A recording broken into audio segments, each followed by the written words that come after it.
హౌస్‌లోకి వెళ్ళిన వాళ్ళలో సగం మంది బయట నీకు పరిచయం ఉన్నారు. ముఖ పరిచయం ఉన్న, సీరియల్స్ చేసిన పరిచయం ఉన్నారు. ఇలా మాక్సిమం అందరూ పరిచయం ఉండటం వల్ల అదేమన్నా నీ గేమ్‌కి పర్సనల్‌గా ఎఫెక్ట్ అయిందా? ఎందుకైతుంది? వాళ్ళు వాళ్ళు ఆడుకుంటారు, మనం ఆడుకుంటాం. కలిసి ఉన్నప్పుడు కలిసి ఆడతాం. నేను ఒకటే చెప్పాను అలసలన్నాను.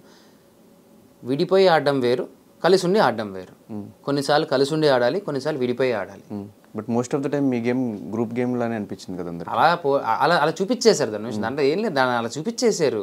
ఇప్పుడు పక్క వ్యక్తులు మనం మాట్లాడే కొద్దీ ఒక ముగ్గురున్నారు, ఆ ముగ్గురు కనపడలేదా? కానీ మీరు ఒప్పేసుకుంటున్నారు కదా ప్రతిసారి. ఆయన చెప్పింది ఓకే, ప్రతిసారి అవును మేము ముగ్గురం ఆడతాము, మేము ముగ్గురం ఆడుతున్నాము. నేను అది చెప్తున్నాను, ముగ్గురం ఆడుతున్నామంటే ముగ్గురు గేమ్లో ఆడుతున్నాము, ఉన్నాము. నువ్వు ప్రతిసారి చెప్పినప్పుడు కాదన్నా అది ఎందుకు పోరాడడం, ఎందుకు కొట్లాడడం? అవును ముగ్గురం ఉన్నాము, అయితే ఏంటి కలిసి ఆడతాము, విడిపోయి ఆడతాము, అవసరమైనప్పుడు కొట్టుకొని ఆడతాము, మా ఇష్టం అది, నీకెందుకు? మేము ముగ్గురమే కనిపించామా? ఇంక ఏ ముగ్గురు కనపడలేదా? ఏ ముగ్గురు అంత పోర్ట్రేట్ అవ్వకపోవడానికి రీజన్ ఆ ముగ్గురు గురించి మీరు ఎక్కడ మాట్లాడకపోవడం, వాళ్ళు మాట్లాడినప్పుడు మీరు ఒప్పేసుకోవడం. నాకు అదే వచ్చు, ఎదుటోళ్ళ గురించి మాట్లాడడం నాకు అంత అవసరం లేదు. నా ఫ్రెండ్స్ నేనున్నా, తిన్నామా, ఆడుకున్నామా, అరుచుకున్నామా, కొట్టుకున్నామా, మా లోకంలో ఉన్నాం. నీకు మా లోకం గురించి కావాల్సిన వాళ్ళు మాట్లాడుకుంటారు, నాకు అనవసరం పక్క లోకం గురించి. నా లోకం నాకు బాగుంది. అండ్ మీ ముగ్గురే కనెక్ట్ అవ్వడానికి రీజన్ ఏంటి? ఏమో ఆయన, ఒకటైతే మాతో పడిచిన హీరోయిన్, ఇంకా శోభ అంటావా, శోభ నాకు తెలుసు కానీ అంత పరిచయం లేకపోయా.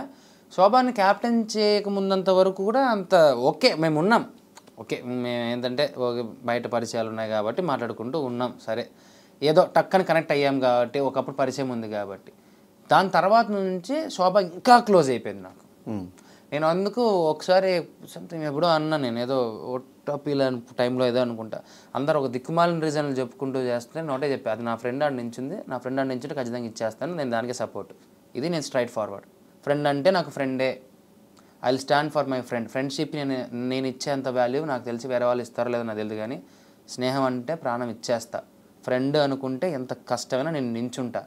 నన్ను నాశనం చేసినా, వాడి వల్ల నేను నాశనం అయిపోయినా తిరిగి వచ్చి అరే నేను ఫ్రెండ్ కదరా అన్నా కానీ నేను నించుంటా. నా బుద్ధి అదే, నా క్వాలిటీ అదే బ్రో.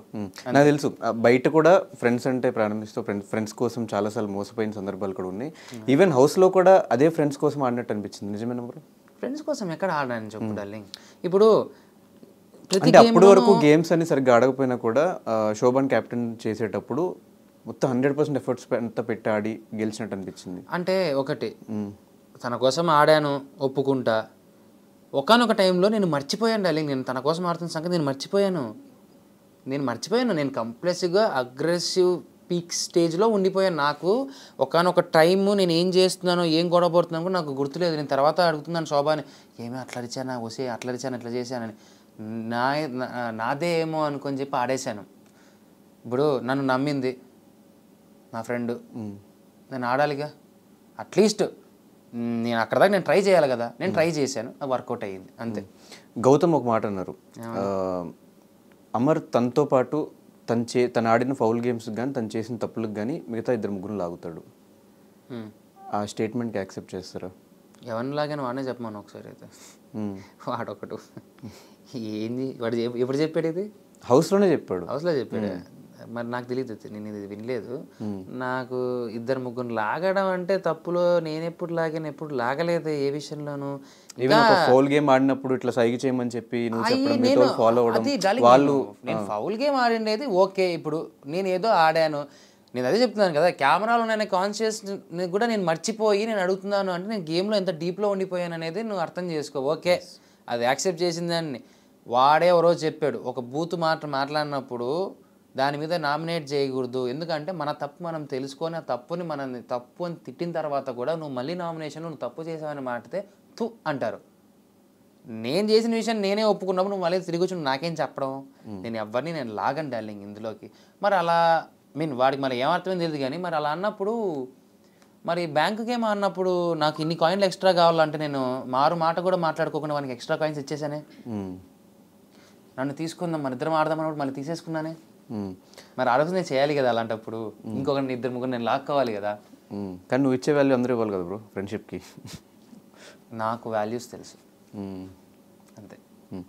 సో దీనికి కంటిన్యూషన్గా నీ ఫ్రెండ్షిప్ వల్ల మిగతా వాళ్ళ గేమ్ స్పాయిల్ అయిందా బ్రో? మిగతా వాళ్ళ వల్ల నీ గేమ్ స్పాయిల్ అయిందా?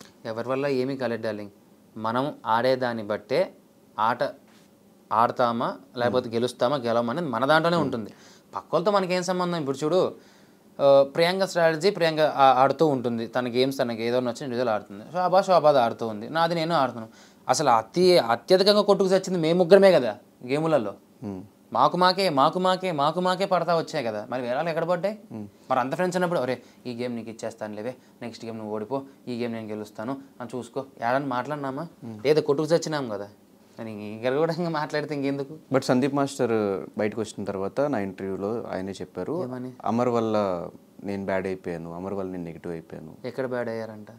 జ్యూసెస్ అది పిండే టాస్క్లో ఆయన ఫౌల్ గేమ్ ఆడటము, తర్వాత సంచాలకుగా కాయలు అవి తీసి వేసే అని చెప్పినప్పుడు వేసేయడం, మీ ఇద్దరు కలిసి బడ్డీస్ టాస్క్ ఆ టాస్క్ టైంలో ఏమని అని చెప్పి నువ్వు చెప్పావు. నేను చెప్పాను ఏమని? ఓకే, ఇంకేం చెప్పారు? అదే ఆ విషయానికి బ్యాడ్ అయిపోయారు అంటున్నా. సరే ఓకే, యాక్సెప్ట్ చేస్తున్నారు. నేను యాక్సెప్ట్ చేయను. సరే ఓకేలే, ఇంకా ఇట్స్ ఓకే, నేను ఇంక దాని గురించి ఏం మాట్లాడలేదు. ఓకే.